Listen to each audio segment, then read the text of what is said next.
नमस्कार, मैं हूं आपके साथ आस्था कौशिक। तो चुनाव एक्सप्रेस की इस महाबहस में आखिरी के 2 चरणों में यूपी के घमासान पर होगी चर्चा।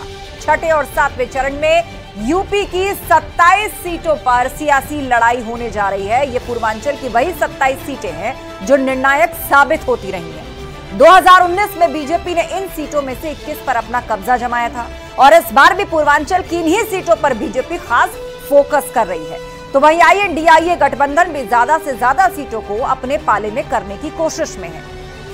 27 की इस लड़ाई में तीखे वार पलटवार भी हैं। एक तरफ पीएम मोदी ने INDIA गठबंधन को घोटालेबाजों का कुनबा करार दिया है, तो सीएम योगी ने औरंगजेब वाला हिट किया है। वहीं अखिलेश यादव ने पलटवार में कहा कि बीजेपी की छटाई का वक्त आ गया है। आज इन्हीं बयानों के इर्द गिर्द सबसे बड़ी बहस। पहले ये रिपोर्ट।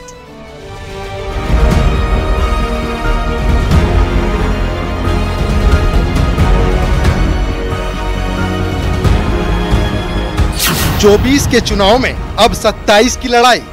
इन लोगों को वोट बैंक का इतना डर सताता था।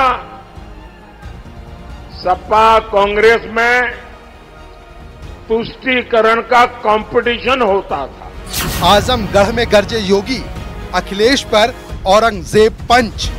ये 400 पार की जब बात होती है तो समाजवादी पार्टी तो कुल 63 सीट पे चुनाव लड़ रही है और 63 सीटों पर भी इनकी जमानतें जब्त हो रही हैं। पूर्वांचल की लड़ाई, माफिया मुद्दा हाई।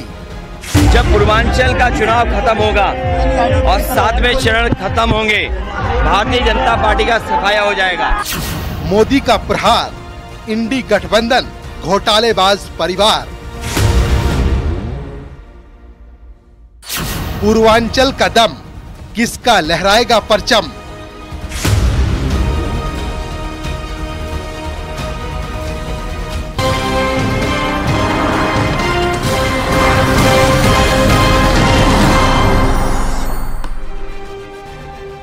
और चर्चा के लिए हमारे साथ गेस्ट पैनल जुड़ चुका है। दीपक रंजन जी हैं, प्रवक्ता समाजवादी पार्टी। प्रियंका गुप्ता जी, कांग्रेस के प्रवक्ता हमारे बीच में है। विजय उपाध्याय जी, वरिष्ठ पत्रकार हमारे साथ हैं। PCR एक एक करके सबको स्क्रीन पर डालिए। और थोड़ी देर में हमें ज्वाइन करेंगे मनीष शुक्ला जी भी, बीजेपी प्रवक्ता, और उमेश यादव जी, प्रवक्ता सुभाषपा। आप सभी का स्वागत है। शुरुआत दीपक रंजन जी आप ही से कर रहे हैं। अब इस पूर्वांचल की लड़ाई जो कि पश्चिम से शुरू हुई, धीरे धीरे अब अपने अंतिम फेज की तरफ जा रही है। पूर्वांचल की लड़ाई में सियासी बयानबाजी पूरी तरीके से हाई है।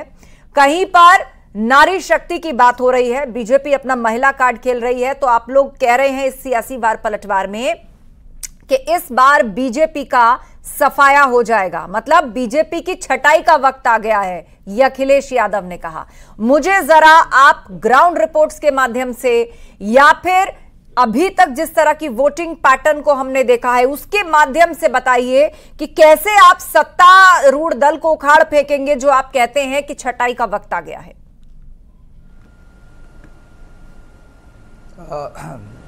देखिए आस्था, पिछले 5 चरणों के जो चुनाव हुए हैं उसमें एनडीए और भारतीय जनता पार्टी काफ़ी पिछड़ चुकी है और जैसे जैसे चरण आगे बढ़ रहे हैं लोगों का गुस्सा इनके खिलाफ है, भारतीय जनता पार्टी के खिलाफ है। और मैं समझता हूं 7वां चरण आते आते जनता का गुस्सा इनके खिलाफ 7वें आसमान पे होगा। आज जनता जो है इनसे काम के आधार पर वोट देना चाहती है, लेकिन पिछले 10 सालों में इन्होंने काम तो कोई किया नहीं। और उत्तर प्रदेश में इनकी 7 साल की सरकार है। इसी आधार पे जो हम लोगों को ग्राउंड सर्वे रिपोर्ट जो हम लोगों को मिल रही है, इस टाइम जनता चुनाव लड़ रही है क्योंकि जनता की उम्मीदों पे ये खरे नहीं उतरे। इन्होंने लोगों को सिर्फ और ठगने और छलने का काम किया, जुमलेबाजी की, लोगों से झूठ बोला। आज से 10 साल पहले जो प्रधानमंत्री जी ने वादा किया था बेरोजगारी को खत्म करने का, महंगाई को खत्म करने का, किसानों की आय दुगनी करने का, उन किसी भी चीजों पे जो है ये खरे नहीं उतरी। और आज की तारीख में जब जनता इनसे कोविशील्ड और इलेक्टोरल बॉन्ड की बात करना चाहती है, जिन्होंने कहा था कि नोटबंदी, डीमोनेटाइजेशन और जीएसटी बहुत बड़ा मास्टर स्ट्रोक है जिससे देश की आर्थिक स्थिति जो है बहुत अच्छी हो जाएगी और देश खुशहाल हो जाएगा। आज इनके भाषणों में से कोविशील्ड, इनके भाषण में से जीएसटी, इनके भाषणों से डीमोनेटाइजेशन, नोटबंदी क्यों गायब है? अगर ये इनका मास्टर स्ट्रोक था, आस्था जी मैं कहना चाहता हूं कि जो सरकार अपना खुद का चलाया हुआ नोट 7 साल ना चला पाए, वो देश चलाने की बात करता है। जिन मुद्दों का आपने जिक्र किया दीपक जी, और ये जिन लड़कों की बात कर रहे हैं, डिमोनेटाइजेशन की बात की, आस्था जी, आस्था जी आधा मिनट और आधा मिनट आस्था जी 10 सेकंड बाकी पैनलिस्ट भी हैं, मैं दोबारा आ जाऊंगी। आस्था मैं दोबारा मौका दे दूंगी आपको। आस्था जी आस्था जी बात, अच्छा मैं 10 सेकंड। आस्था जी ये बात लड़कों की कर रहे थे, बनारस में इनके भाजपा के IT सर के लड़कों ने BHU में क्या कांड किया, क्या कार्रवाई हुई? ये कार्रवाई करने की बात करते हैं, किसके घर बुलडोजर चलवा दिया? इन नौजवानों का पर्चा लीक हुआ, नौजवानों के भविष्य के साथ खिलवाड़ करने का काम किया, सॉल्वर गैंग के घर पे क्या बुलडोजर चल गया? एक एक करके आपने तमाम मुद्दों का जिक्र किया, आप लोग ग्राउंड पर जाकर उठा क्या बात करेंगे? ठीक है, मैं प्रियंका गुप्ता जी को लाना चाहूंगी चर्चा में। इस बीच उमेश यादव जी भी जुड़ गए हैं, सुभाषपा के प्रवक्ता हमारे बीच में। प्रियंका जी, रैलियों की भीड़ और उनकी तस्वीर हर पॉलिटिकल पार्टी सामने रख रही है। अब बीजेपी की जो भीड़ आती है उसे आप लोग कह देते हैं कि ये तो सब पता नहीं कितने रुपए में लाए गए हैं। आपके यहाँ पर भगदड़ मचती है, आपकी रैलियों में भगदड़ मचती है, तो आप कहते हैं कि ये हमारा जनाधार है। मुझे लगता है कि आज जो जनता है, इससे साफ जाहिर होता है कि जनता इस चुनाव को लड़ रही है और जनता के मुद्दे क्या है। अभी महिलाओं पर बड़े बड़े भाषण प्रधानमंत्री जी ने दिए और उन्होंने ये भी कहा कि उनके घरों पर बुलडोजर चल जाता है। तो आप बताइए ना, ब्रजभूषण के घर पर आज तक कभी बुलडोजर चला क्या? उनके तो बेटे को आपने टिकट भी दे दिया। और ये बताइए, अंकिता भंडारी की केस में भी न्याय मिला क्या? राम दुलारे गौड़ पर जब पास्को एक्ट लगा हुआ था एक बच्ची के बलात्कार का, तब भी उसको टिकट दिया गया। तो हकीकत ये है कि इस देश में जब खिलाड़ी सड़कों पर बैठती हैं तो उनको घसीटा जाता है, पर ब्रजभूषण जिसके ऊपर आरोप तय होने के बावजूद भी वो जेल में नहीं है। अब वो ट्रायल फेस करेंगे। आज ही की खबर है, अभी हेडलाइन में अरे तो ये बताइए कि योगी जी की पुलिस क्या कर रही है? योगी जी के हाथ पे हाथ धरे रखे बैठे रहेंगे? और ये महिला अपराध नहीं है, ये क्या है? और प्रज्वला रेवन्ना अभी तक वापस आया क्या उसका पासपोर्ट कैंसिल नहीं हो सकता? डिप्लोमेट पासपोर्ट है, अगर चाहे तो कैंसिल करके उसको बुला सकते हैं, पर वो चुनाव खत्म होने के बाद ही कुछ होगा, क्योंकि चुनाव इंपॉर्टेंट है। महिलाओं की अस्मिता इंपॉर्टेंट होती तो मणिपुर जाते हैं ना प्रधानमंत्री जी, और मणिपुर का तो शब्द बोलते हैं। मतलब महिलाओं को लेकर जिस तरह बात हुई उसमें आपने मणिपुर की बात की, आप प्रज्वल रेवन्ना की बात कर रहे हैं, आप पहलवानों के मुद्दे को उठा रहे हैं, ब्रजभूषण शरण सिंह के मुद्दे को उठा रहे हैं। आज ही प्रधानमंत्री मोदी ने वाराणसी में एक बड़ी जनसभा को संबोधित किया है जिसमें बड़े पैमाने पर महिलाएं थी। नारी शक्ति को एक बार फिर से उन्होंने वंदन किया और उन लाभार्थी महिलाओं से भी बातचीत की जिन्होंने सरकारी योजनाओं का फायदा उठाया है और आज की डेट में वो दूसरों को नौकरियां दे रही हैं। और ये बात भी प्रधानमंत्री मोदी ने कही कि महिलाओं के बिना तो घर नहीं चलता, देश कैसे चलेगा। तो जिस नारी शक्ति की और महिलाओं की बात करते हैं प्रधानमंत्री, और चुनाव में हमने देखा है कि महिलाएं वोट करती हैं, ग्राउंड रिपोर्ट्स में हमने देखा है लोग खुलकर विमेन सेफ्टी के नाम पर, एम्पावरमेंट के नाम पर बीजेपी को वोट करती हैं। तो ऐसे में हमारे साथ SN सिंह जी जुड़े हुए हैं, बीजेपी प्रवक्ता। SN सिंह जी, स्वागत है आपका। इस बात पर आप जवाब दीजिए। कांग्रेस पार्टी कह रही थी कि कुछ मुद्दे हुए, वहां पर आपका ये महिलाओं के प्रति स्टैंड कहां चला गया? उसमें वो मणिपुर की भी बात करते हैं, वो ब्रजभूषण शरण सिंह का भी नाम लेते हैं, अंकिता भंडारी का भी नाम लेते हैं। ये प्रियंका जी औरत है, मुझे लगता है कि अच्छी बात है। प्रियंका जी बहुत अच्छी बात कही, लेकिन सूरत और सीरत जब अलग अलग हो जाता है तो नहीं अच्छा लगता है। सब लोग पूछते हैं, भाई राजस्थान में आपकी सरकार रहती है और मंत्री का लड़का कुछ गलत कर देता है, पूछा जाता है तो इनके मंत्री कहते हैं मर्दों का प्रदेश। अरे भाई, तंदूर कांड पूरी दुनिया ने देखा, कांग्रेस के लोग ही अपने ही सांसद अपनी महिला को तंदूर में जलाने का कार्य करते रहे। उससे भी बढ़ के देखिए, ये तो छोटी नेता है भाई। इनके राष्ट्रीय अध्यक्ष से पूछा गया पश्चिम बंगाल में कि आप संदेश खाली पर कुछ बोल दीजिए, बोले अरे हटाइए, ये सब तो होता रहता है। और उससे भी आगे बढ़ के एक कदम देखिए, जम्मू कश्मीर में जब महिलाओं के साथ अत्याचार हुआ तो उस समय तुष्टिकरण के नाते कोई नहीं बोल रहा था। एक महिला 3 साल बाद अपने भगवान को ले आने जाती है और उसके साथ दुष्कर्म तो होता ही है। कांग्रेस के बड़े बड़े नेता उसके साथ क्या क्या नहीं करते हैं, एक बार भी नहीं बोलते हैं। इनसे पूछिए तो राजस्थान में 7,000 दुष्कर्म हुआ, लेकिन हमारी होना चाहिए, क्योंकि आपसे बेहतर कोई नहीं समझ सकता। आप साधना जी, आप तो लड़की हैं भाई, लड़की हैं, लड़ सकती हैं, लेकिन नहीं लड़ेंगी क्योंकि आपके सहयोगी आज आम आदमी पार्टी के जो वरिष्ठ हैं अपने ही सांसद को अपने ही घर में पीट रहे हैं। सांसद के घर में मतलब मुख्यमंत्री के घर में एक सांसद जा नहीं सकता। तो मुझे लगता है कि शर्म आती है कांग्रेस के लोगों को कहते हुए। आप देखेंगे एक विधवा कॉलोनी पूरे देश में बना है, उसका कारण क्या है? सिखों की हत्याएं, महिलाओं का आबरू लूटना। और वो सिखों की कॉलोनी कहाँ बनी है? दिल्ली में। किसके नाते बनी है? कांग्रेस के नाते। तो चाल, चरित्र और चेहरा वो पूरा जग जाहिर है। इमरती देवी, जिलेबी देवी, पता नहीं क्या क्या कहना कौन कहता है। कांग्रेस के लोग ऐसा कार्यकर्ता देखिए बहुत सुंदर। महिलाओं का हिमायती कौन है, ये महिलाओं को तय करने दीजिए। मंच से बीजेपी भी बहुत कुछ कह रही है, कांग्रेस भी उसको घेर रही है, लेकिन असल नतीजे तो हमें पता चलेंगे 4 जून को। उमेश यादव जी हमारे बीच में, सुभाषपा प्रवक्ता। उमेश यादव जी, पूर्वांचल की तरफ अब ये चुनावी लड़ाई आ चुकी है और वहां पर आपकी पार्टी का रोल बहुत अहम हो जाता है। बहुत बार आपने पाला बदला, फाइनली आप एनडीए के साथ हैं, लेकिन बार बार घोसी का नाम लिया जाता है और विपक्षी गठबंधन कहता है कि जो हश्र घोसी में हुआ वही आपकी पार्टी का या फिर एनडीए गठबंधन का यहां पर होने जा रहा है। देखिए आस्था जी, मैं आपको बताऊं, पूर्वांचल की बात यह है कि 2022 में जब आदरणीय ओम प्रकाश राजभर जी समाजवादी पार्टी के साथ गए तो 47 से 111 और गठबंधन 125 पे पहुंचा। ये है पूर्वांचल में हमारी सोहेलदेव भारतीय समाज पार्टी का असर। रह गई घोसी लोकसभा की जो आप बात कर रही हैं, वहां पर डॉक्टर अरविंद राजभर जी चुनाव लड़ रहे हैं। मैं स्वयं घोसी में ही हूं और मैं दिन रात सड़कों पर गांव गलियों में घूम के देख रहा हूं। डॉक्टर अरविंद राजभर जी को यहाँ की जनता अपार स्नेह और आशीर्वाद दे रही है। यहाँ का पूर्वांचल क्षेत्र का सबसे छोटा बेटा किसी पार्टी का सबसे कम उम्र का प्रत्याशी है पूर्वांचल में, और आप विश्वास मानिए बुजुर्ग, महिला, युवा साथी सभी अपार स्नेह और आशीर्वाद दे रहे हैं। हम एक लंबे अंतर से पूर्वांचल में सोहेलदेव भारतीय समाज पार्टी का प्रदर्शन होगा और एनडीए की जो बढ़त है उसमें हमारा महत्वपूर्ण योगदान और भूमिका होगी। आप विश्वास मानिए 4 जून को जब इसका रिजल्ट आएगा तो हम सभी दोबारा इस पर चर्चा करेंगे। दीपक रंजन जी, वो तो कह रहे हैं कि 2019 से भी ज्यादा सीटें इस बार पूर्वांचल से निकाल कर दिखाएंगे और इस बार तो एनडीए के साथ हैं, वो विपक्षी गठबंधन के भी साथ। देखिए, अब सुभाषपा के प्रवक्ता के लिए मैं क्या कहूं, अगर इनके वजह से हम 2017 से लेकर के 2022 में हमारी इतनी सीटों में इजाफा हुआ, फिर घोसी में उपचुनाव हुआ, पूरा प्रदेश का मंत्रिमंडल पूरा हमला वहां पे लग गया, इनके राष्ट्रीय अध्यक्ष जी, उनके दोनों पुत्र, इनके प्रवक्ता जी, और मैं समझता हूं ये भी आदरणीय जो प्रवक्ता जी ये भी रहे होंगे। तो घोसी में हम लोगों ने 43,000 से घोसी में घुस कर गिराने का काम किया और कमोवेश उससे बदतर स्थिति इनकी होने जा रही है घोसी के लोकसभा के चुनाव में। ये अपनी सीट बचा लें, बहुत बड़ी बात है। अगर ये इतने सरदार थे तो घोसी के बाई इलेक्शन में क्यों नहीं कुछ कर पाई है घोसी को, और फिर पंचायत का निर्धारण नहीं कर सकते। आप बिल्कुल घमंड मत करिए। अरे आप छोड़ो, आप माफी वीर लोग हो। आपके प्रत्याशी घुटने के बल झुक करके एक दूसरी पार्टी का उप मुख्यमंत्री आपसे माफी मंगवाता है, आप घुटने के बल गिरते हो। आप छोड़ो, आप लोग माफी वीर लोग हो, आप लोग माफी वीर हो, आप लोग छोड़ो। आपकी क्या बात करें, आपके प्रत्याशी के अंदर इतना गट्स नहीं था कि घुटने पे टिकवा दिया।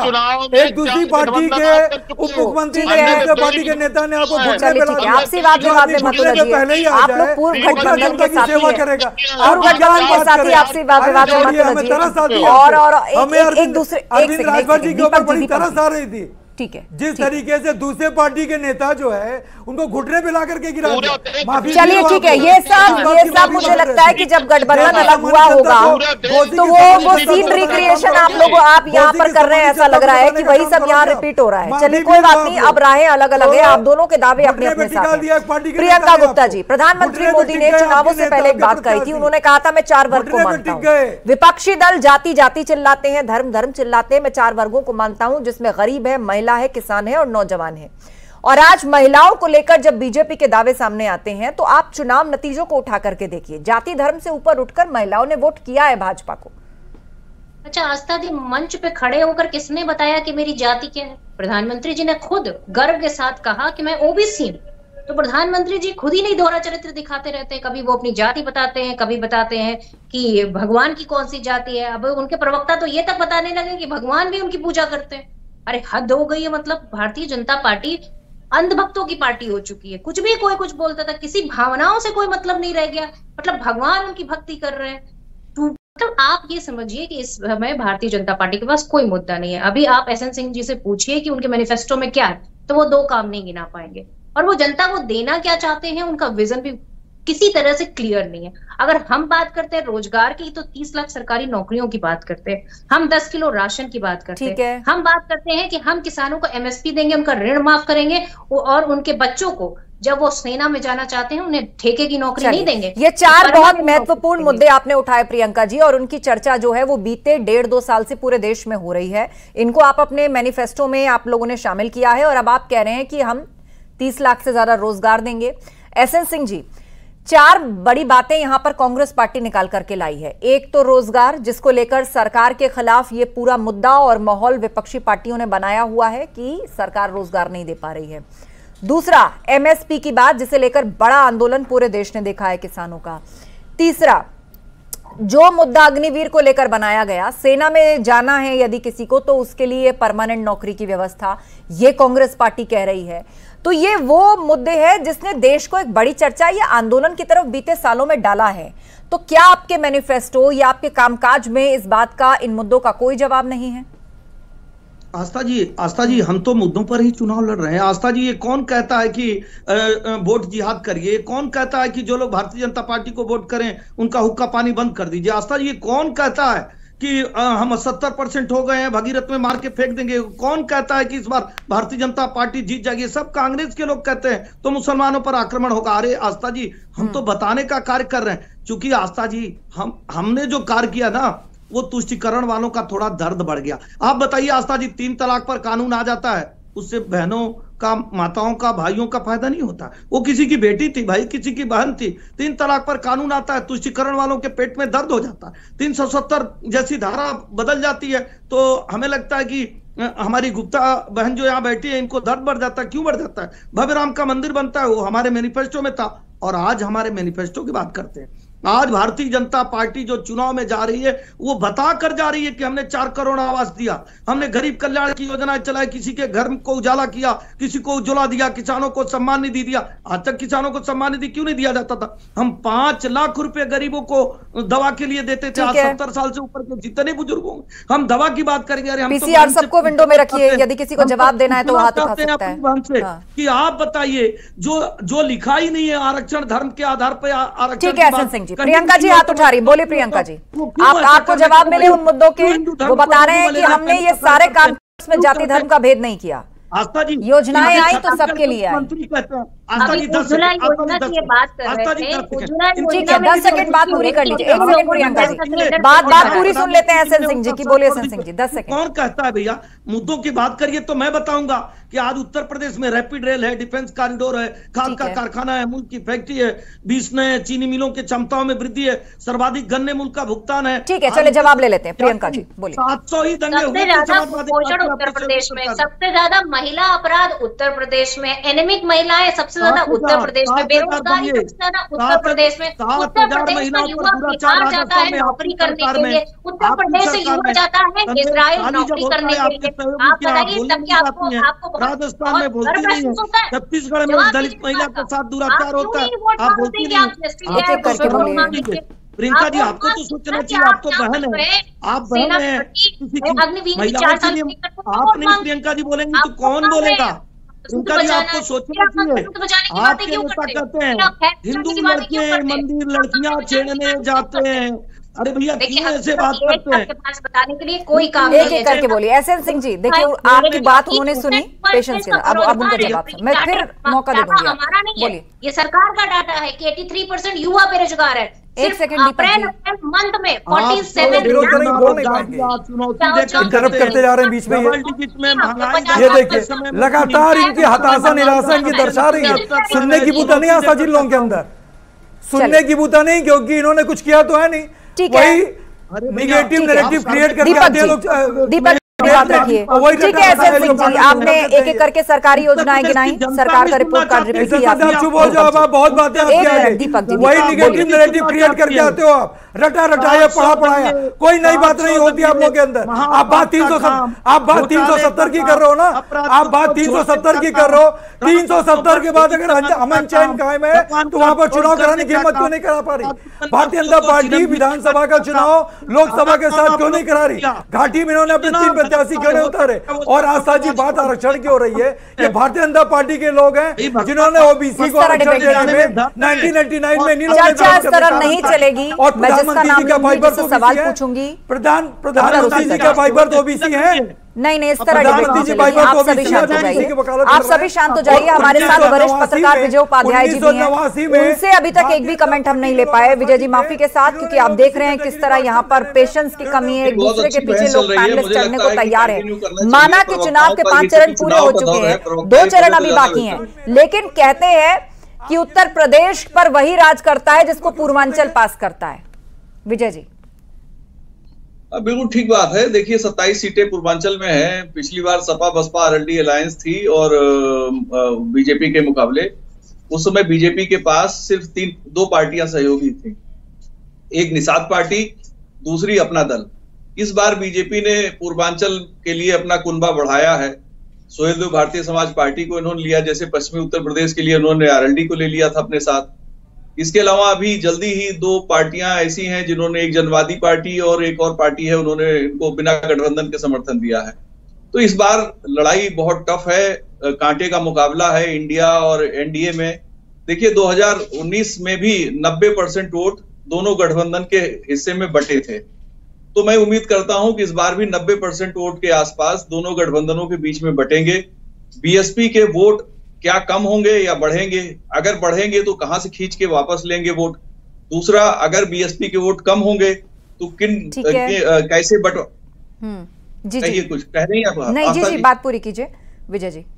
बीएसपी के वोट अगर घटते हैं तो कितना परसेंट घटेगा? क्या 10% से नीचे आएगा? यानी 5-6% की अगर घटोतरी होती है तो क्या पूरा का पूरा वोट किसी एक गठबंधन को जाएगा या बंटवारा होगा उसमें? तो ये कई सवाल हैं। इन सारे सवालों के बीच में कानून व्यवस्था है, डेवलपमेंट है और लोगों की तमाम आकांक्षाएं, इच्छाएं हैं, साथ में संविधान बचाओ भी है, रोजगार और महंगाई भी इशू लेके मैदान में लोग हैं। और इन सारे सवालों से मतदाता जूझ रहा है। मतदाता किस तरीके से प्रभावित होगा, क्या चीजें पसंद करेगा? तीसरी बार चुनाव लड़ रही है भाजपा सरकार बनाने के लिए, और ये ऐसा पहली बार है कि एंटी इनकम्बेंसी का असर उस तरह से नहीं है जैसा 2014 में मनमोहन सिंह की सरकार के साथ था। यहाँ पे तो हम लोग भी ये देख रहे हैं कि टक्कर है, लेकिन अच्छी टक्कर है दोनों के बीच में। लेकिन बीएसपी इसमें सबसे बड़ी प्लेयर है कि वो अपने वोट को रिटेन करती है, बढ़ाती है, या क्योंकि पूर्वी उत्तर प्रदेश शिफ्ट होता है या कितना वोटर उसके साथ आता है, उसका फायदा किस पार्टी को पहुंचता है। और जब हम इस सिनेरियो पर डिस्कशन करते हैं, जी एसएन सिंह जी, इस सिनेरियो पर जब हम डिस्कशन करते हैं तो नतीजा यही, और सवाल भी आपसे हर बार यही पूछा जाता है कि फायदा तो बीजेपी को हो जाएगा अगर बसपा ने वोट काट दिए। आस्था जी देखिए, उत्तर प्रदेश में लॉ एंड ऑर्डर और भ्रष्टाचार 2 बड़े मुद्दे थे। आप देखे होंगे इसके पूर्व जितनी भी सरकारें थी उनमें कानून व्यवस्था नाम की कोई चीज नहीं थी। उत्तर प्रदेश में जब से भारतीय जनता पार्टी की सरकार पूज्य योगी आदित्यनाथ जी के नेतृत्व में आती है, लॉ एंड ऑर्डर मजबूत है। आज उत्तर प्रदेश में बिना जाति, बिना धर्म, क्षेत्र, वर्ण वर्ग देखे विकास के कार्य हो रहे हैं। दूसरी सबसे भ्रष्टाचारी जितने हैं, किसी भी पार्टी के हों, किसी भी जाति के हों, किसी भी धर्म के हों, नहीं कर पा रहे। नहीं तो पूरा परिवार झोला बोरा लेकर वो नियुक्तियों से लेकर और लेकर चाचा तक का, पता नहीं कौन प्रोफेसर साहब का, कोई किसी का आदमी हो जाता था। अब समाजवादी पार्टी चाह रही है कि आस्था जी, समाजवादी पार्टी चाह रही है कि कांग्रेस समाप्त हो जाए, कांग्रेस चाह रही है कि समाजवादी पार्टी समाप्त हो जाए। कल का आम आदमी पार्टी का बयान देखिए और कांग्रेस का पंजाब में बयान देखिए। चलिए, लॉ एंड ऑर्डर एक ऐसा मुद्दा है, मुझे लगता है कि आम व्यक्ति इसे ज्यादा अच्छी तरीके से और सटीक तरीके से जज कर सकता है। आप लोग तो जाहिर सी बात है इस वक्त चुनावी दावे करेंगे, भाजपा अपने फैक्ट्स रखेगी और समाजवादी पार्टी या इंडिया गठबंधन उसका विरोध करेगा।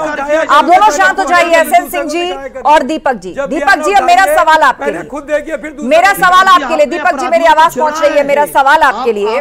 मुख्यमंत्री योगी आदित्यनाथ ने कहा है, एक second Deepak ji please hold, आप तक मेरी आवाज पहुंच रही है।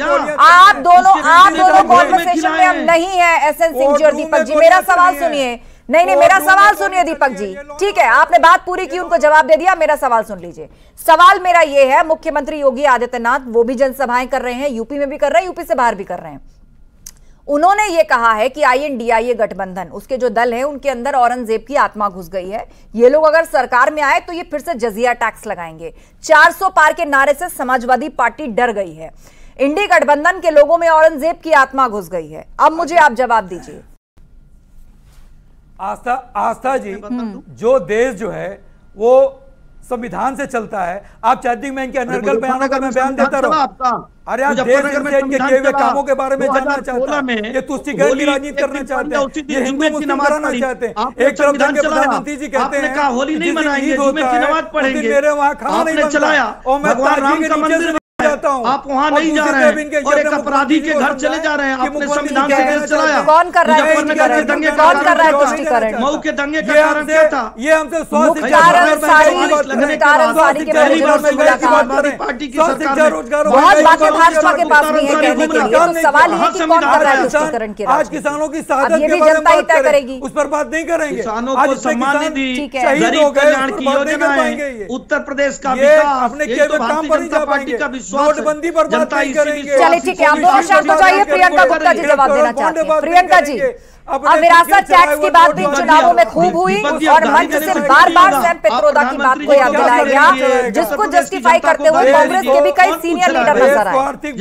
कार्रवाई आपने की जब भारत के लोगों को लेकर रेशियल कमेंट उन्होंने किया, लेकिन आपको लगता है कि विरासत टैक्स वाली बात वो कहीं ना कहीं अब दूर तक पहुंचाई गई है, लोगों के में ये बात बिठाई गई है कि कांग्रेस की INDIA की सरकार आ गई, देख लीजिए आपकी जो पैटर्नल वेल्थ है, आपकी पैटर्नल वेल्थ आपसे छीन ली जाएगी।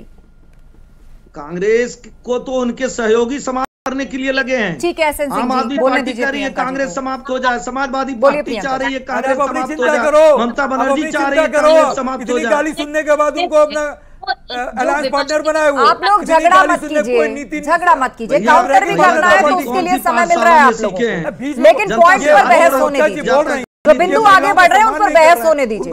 प्रियंका जी ठीक है, दीपक जी बोलने दीजिए, बोलने दीजिए। आपने तो कांग्रेस की बोलती बंद कर दी, आप ही का सहयोगी दल है, उनको बात रखने दीजिए। बोलिए का गेस्ट हाउस कांड याद है? देखिए देखिए देखिए देखिए, इनको सुन लीजिए, इनको सुनिए।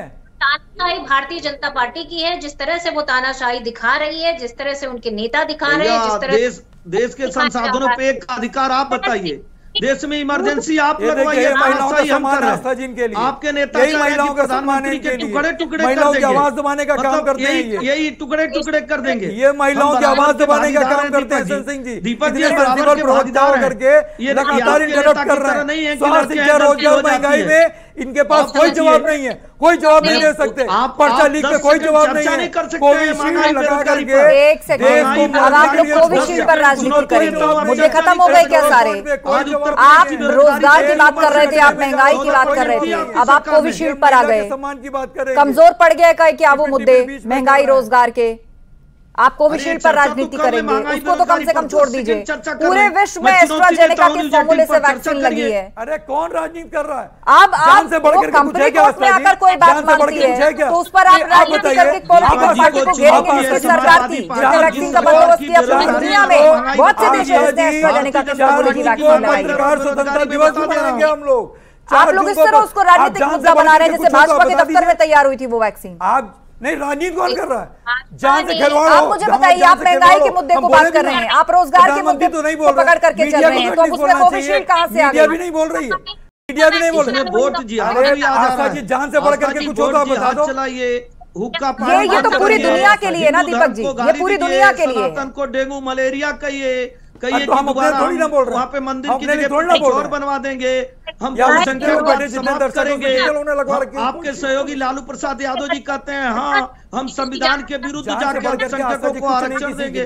अरे यही तो पूरे परिवार का क्या? देखिए मैं शो पर कभी किसी का ऑडियो ऑफ नहीं कराती, मैं कभी किसी का ऑडियो ऑफ नहीं कराती। कीपिंग इन माइंड कि आप सभी लोग सीनियर पैनलिस्ट हैं, मीडिया में आके अपनी पार्टी का पक्ष रखते हैं, और उम्मीद है कि आप कम से कम बहस में व्यक्ति को इतना तो सुनने देंगे या खुद को सुनाने देंगे कि जनता समझ पाए कि आप कह क्या रहे हैं। हम कोई राजनीति नहीं कर रहे हैं, हम देश को आगाह कर रहे हैं। इस तरह से डिबेट खराब होती है। अब क्या मंशा है आप लोगों की जानबूझकर डिबेट खराब करने की? इलेक्टोरल बॉन्ड को मैं इसीलिए ऑडियो ऑफ नहीं कराती किसी का। कोविशील्ड ध्यान में रखो।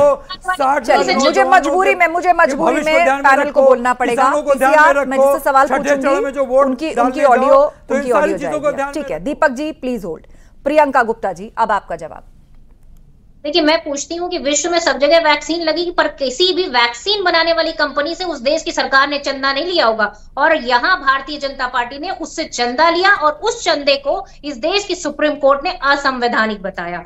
और उसके बाद भारतीय जनता पार्टी आज भी एक्सप्लेन नहीं कर पाई कि उन्होंने ये चंदा क्यों लिया।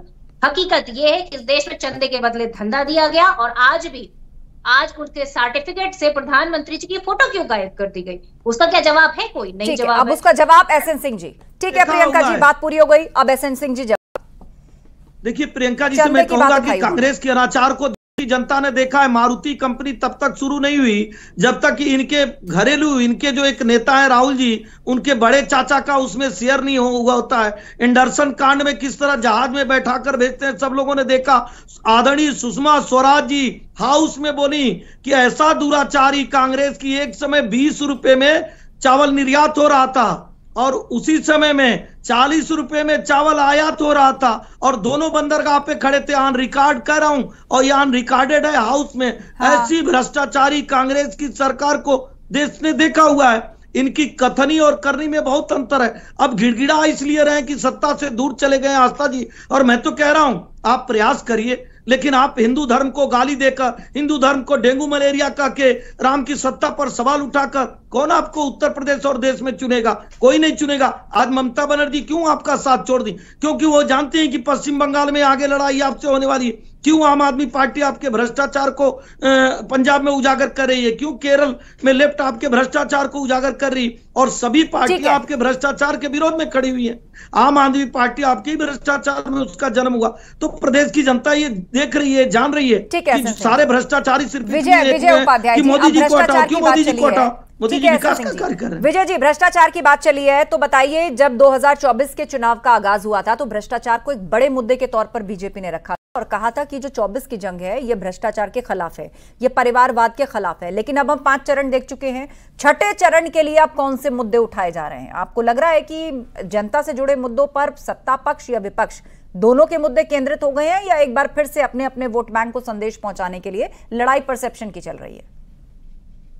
परसेप्शन की ही लड़ाई है। देखिए आज प्रधानमंत्री मोदी ने वाराणसी में मातृ शक्तियों के सामने नमन किया है, एक बड़ा सम्मेलन उन्होंने किया है। तो चूंकि मातृ शक्तियों को लेकर या महिलाओं के अधिकारों और महिलाओं को लेकर ज्यादा बहस हुई नहीं, बाकी चरण जो अभी तक जिनमें मतदान हुआ है, चर्चा लोग करते रहे, नेता लोग करते रहे लॉ एंड ऑर्डर और दूसरे इश्यूज को लेकर, लेकिन ये पहली बार इतना बड़ा सम्मेलन करके एक मैसेज देने की कोशिश की है। वहां पे उन्होंने सारे अपने काम गिनाए हैं और जो सुविधाएं और जो लोक कल्याण कार्यक्रम के जरिए उन्होंने जो मदद की है अलग अलग तरीके से, तो उसकी भी चर्चा की है। मुझे लगता है कि एक नया नैरेटिव विमेन पावर है 27 सीटों के लिए, और इसको बहुत ही केयरफुली वॉच करना चाहिए। ठीक है, उमेश यादव जी हमारे बीच में। उमेश यादव जी, अगर पूर्वांचल की जंग को देखें तो यहाँ जो वोट बैंक और जातीय समीकरण है, कहीं ना कहीं आपकी पार्टी पर एक जिम्मेदारी भी है, क्योंकि घोसी उपचुनाव के रिजल्ट के बाद विपक्ष ने आपको बुरी तरह से घेरा है और एक तरह से यह भी साबित करने की कोशिश की है कि पूर्वांचल में आपका कोई वर्चस्व नहीं है, आपके बगैर भी चुनावी जंगें जो हैं वो जीती हारी जा सकती हैं। आस्था जी, पहले आवाज आ रही है मेरी? जी जी बिल्कुल। देखिए मैंने पहले ही आपको स्पष्ट किया कि 2022 में हम अपने आप को साबित कर चुके हैं। ये समाजवादी पार्टी 51-52 सीटों में 13 में पूर्वांचल में सिमट गई थी और आज हमने 125 गठबंधन सहित ले जाके उनको खड़ा कर दिया था। आप विश्वास मानिए कि पूर्वांचल की धरती पर आदरणीय ओम प्रकाश राजभर जी पूर्वांचल से वो संदेश देंगे जो पूरा देश की सबसे बड़ी पंचायत में सुनेगा। और घोसी जो हमको एक सीट मिली है, आप विश्वास मानिए लाखों मतों से डॉक्टर अरविंद राजभर छड़ी निशान पर यहां पर जीतने जा रहे हैं और पूर्वांचल में ओम प्रकाश राजभर जी का जादू चलेगा, ये पूरा देश देखेगा। ठीक है, दीपक रंजन जी। ये प्रवक्ता जी को क्या हो गया? ये घोसी उपचुनाव के बारे में एक शब्द नहीं बोल रहे हैं, इनको भूल गए क्या? अभी तो हमको लगता है साल पहले हुआ था घोसी का उपचुनाव, और अभी इनके राष्ट्रीय, और वो इस वक्त घोसी में बैठे भी हैं जब वो ये सारी बातें कर रहे हैं। इनके राष्ट्रीय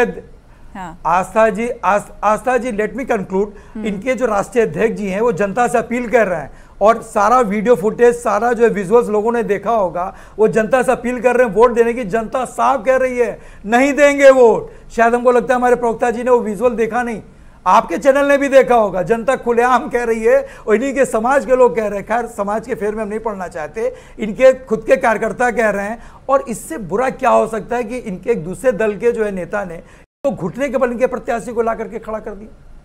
अरे माफी तक तो ठीक है भाई, मान लीजिए किस बात के लिए घुटने पे वो आ गए, तो जो प्रत्याशी घुटने पे हो रेंग रंग के चलेगा, जनता की समस्याओं का समाधान कब करेगा वो? तो जनता इस चीज को समझ चुकी है। वहां की देवतुल्य जनता, घोसी की देवतुल्य जनता इनको बुरी तरीके से हराने जा रही है और बुरी तरीके से हारने जा रहे हैं। लोगों को अपना, आस्था जी सुनिए, मुझे लगता है लोगों को अपना आत्मचिंतन जरूर करना चाहिए कि 92 में बनी हुई पार्टी जो मुलायम सिंह जी के नेतृत्व में कई प्रदेशों में भी 2-4 सीट पा जाती थी, आज क्या हो गया है कि 2017 से 22 चुनाव तो उत्तर प्रदेश में और देश में ठीक नहीं है। अभी 2 थे, 2014 के पहले कोई अस्तित्व नहीं था भारतीय जनता पार्टी का।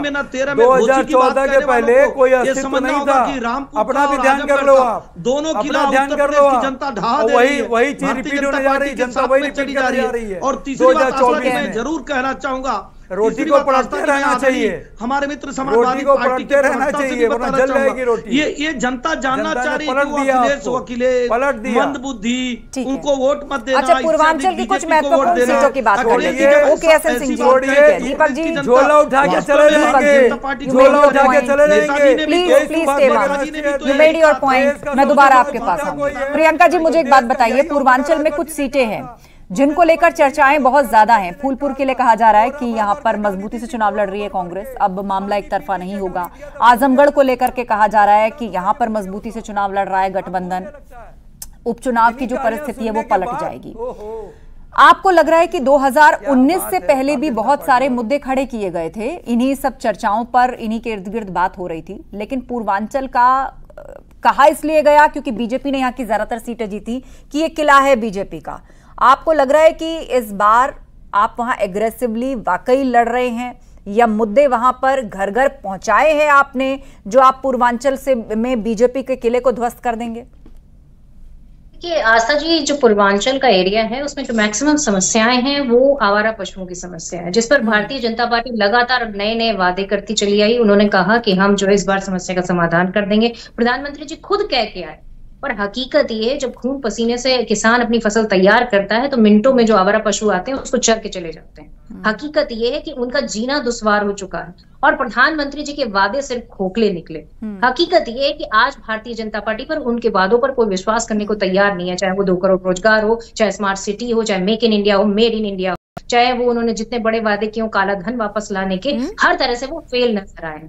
इसलिए इस बार भारतीय जनता पार्टी को सत्ता से बेदखल करने का मन जनता ने बनाया है और ये मुद्दे जनता के हैं कि वो महंगाई से परेशान है। शिक्षा हो, एजुकेशन, आप बताइए हेल्थ हो, सब तरीके से आदमी की जो खर्चे हैं वो पूरी तरीके से बढ़ चुके हैं। किसानों के आप जीएसटी आप देखिए किस तरह से, उसके ट्रैक्टर पे जीएसटी है, जो रोटी खाइए उस पे जीएसटी है, जो दही खाइए उस पे जीएसटी है। तो आप बताइए ना कि जीएसटी वसूल किससे रहे हैं? प्रधानमंत्री जी सिर्फ उन गरीबों से वसूल रहे हैं जो डेली और जरूरी चीजों को खरीदते हैं। हकीकत ये है कि इस देश में आज रोजगार पर बात करने को तैयार नहीं है। जो बड़े बड़े वादे किया करते थे 2014 में तो 2 करोड़ रोजगार हर साल दे रहे थे, आज बताइए कि 2 करोड़ रोजगार वो 10 साल के बाद भी गिनाने में असमर्थ है। तो कुछ मुद्दे ऐसे हैं जो जनता के और जनता ही उठा रही है। इस बार लड़ाई जनता लड़ रही है। ठीक है एसएन सिंह जी, जो जनसभाओं में भगदड़ की तस्वीरें आ रही हैं, अखिलेश यादव और राहुल गांधी की भी एक जॉइंट जनसभा थी, वहां पर भी हमने देखा, संत कबीर नगर में भी हमने देखा कि वहां लोगों की भगदड़ मच गई। आप लोग उसको अराजकता कह रहे हैं, लेकिन वो इसको बड़ी शान से बता रहे हैं कि ये भीड़ है और देखिए ये जनता चुनाव लड़ रही है जो यहाँ पर इकट्ठा हुई है। नहीं आस्था जी, देखिए जिसका जैसा चाल चरित चेहरा होता है वो दिखता है। जो जमीन सरकारी है वो जमीन हमारी है के नारा देकर कौन जमीन कब्जा करता था? ये दिखता है कि वो कुछ भी कब्जा कर सकते हैं। हमारी बहन ने एक बहुत बड़ा सवाल उठाया, मैं उसका जवाब देना चाहूंगा। आवारा आप पशुओं को भी कर सकती हैं, आवारा किसी और प्राणी को भी कर सकती हैं। निश्चित तौर पर आवारा प्राणियों को भी आप पंजाब में ले जाकर संरक्षित करने का कार्य करती थी और हम उसको उत्तर प्रदेश में ले आकर दंड देने का कार्य करते हैं मुख्तार अंसारी को। आवारा बहुत सारे ऐसे लोग थे जिनको राजीव गांधी टेलीफोन करके छुड़ा देने का कार्य करते हैं। अतीक अहमद को उत्तर प्रदेश की सरकार ऐसे आवारा व्यक्तियों को सजा दिलाने का कार्य करती है। तो निश्चित तौर पे जो आवारा पशु हो, आवारा व्यक्ति हो, आवारा कोई भी हो, निश्चित तौर पे उत्तर प्रदेश में जो योगी आदित्यनाथ जी का बुलडोजर है, ऐसे आवारा लोगों पर ही तो गलत रहा। आज ये मानक पंजाब में, पश्चिम बंगाल में, मध्य प्रदेश में बहुत जगह क्यों मांगा जा रहा है कि उत्तर प्रदेश का बुलडोजर मॉडल चाहिए? क्योंकि उत्तर प्रदेश में आस्था जी सिर्फ समाजवादी पार्टी की सरकार में 700 ही दंगे तो होते थे। दुनिया में आस्था जी कहीं सुनी होगी कि धारा 144 लगी हुई हो और 500 असलहों के साथ 500 आदमियों के साथ मुख्तार अंसारी 20 दुधियाओं की हत्या कर देता है। कैसे कर देता है?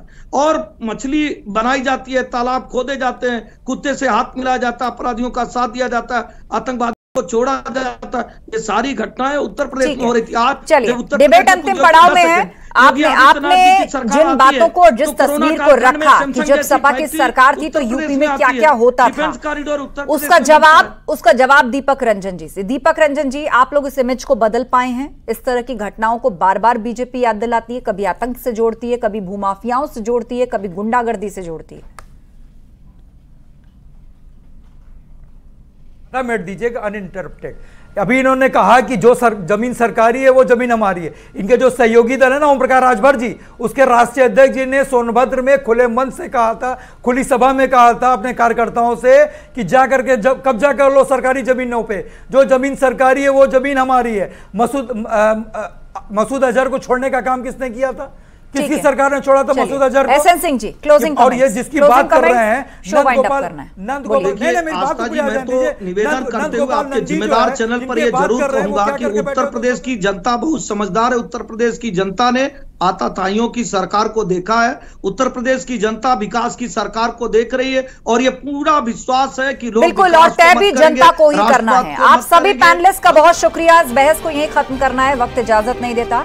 तो छठे और सातवें चरण में उत्तर प्रदेश की 27 सीटों पर सियासी लड़ाई होने जा रही है और पूर्वांचल की वही 27 सीटें हैं जो निर्णायक साबित होती रही हैं हर बार। 2019 में बीजेपी ने इन सीटों में से 21 पर कब्जा किया था और इस बार भी पूर्वांचल की इन सब सीटों पर बीजेपी खास फोकस कर रही है। तो INDIA गठबंधन भी ज्यादा से ज्यादा सीटों को अपने पाले में करने की कोशिश में लगा है। महाबहस में इतना ही। खबरें जारी हैं, बने रहिए हमारे साथ।